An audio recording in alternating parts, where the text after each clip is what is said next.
Hi, Denise Gwynn, reading aloud for you from my short story, A Good Christian Woman, Chapter 1, Part 2. The tea kettle sang and clicked off.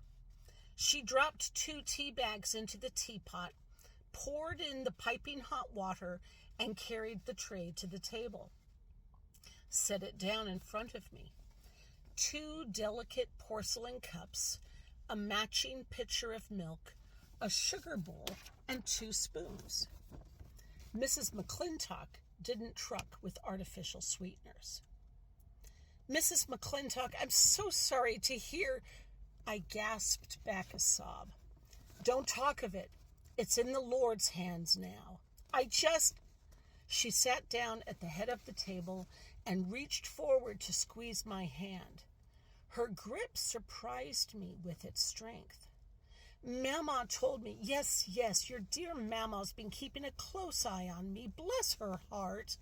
She took me to my last chemotherapy appointment. Oh.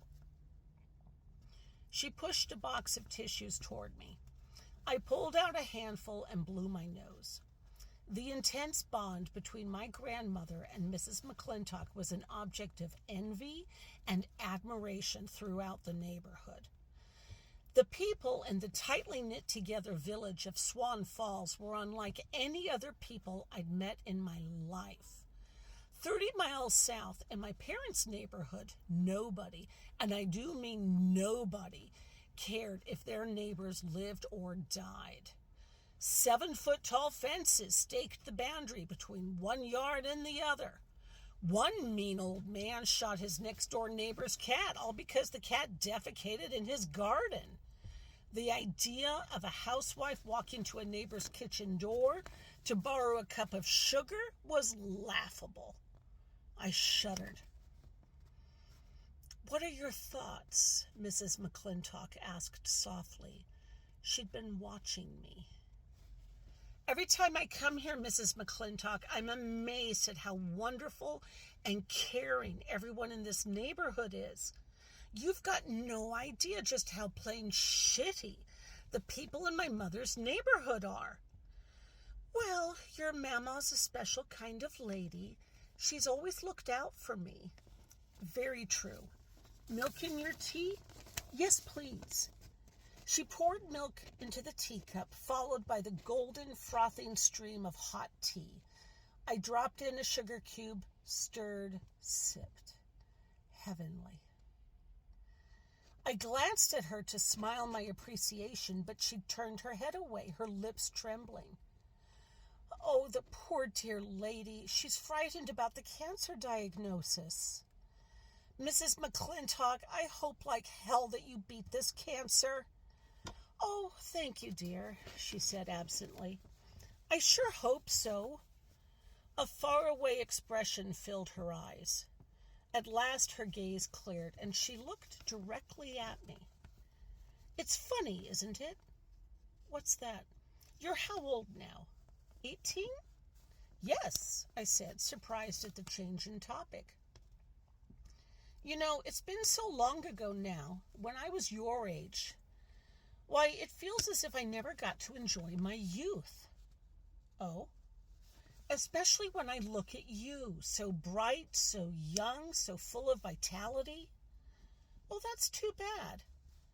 I was born old.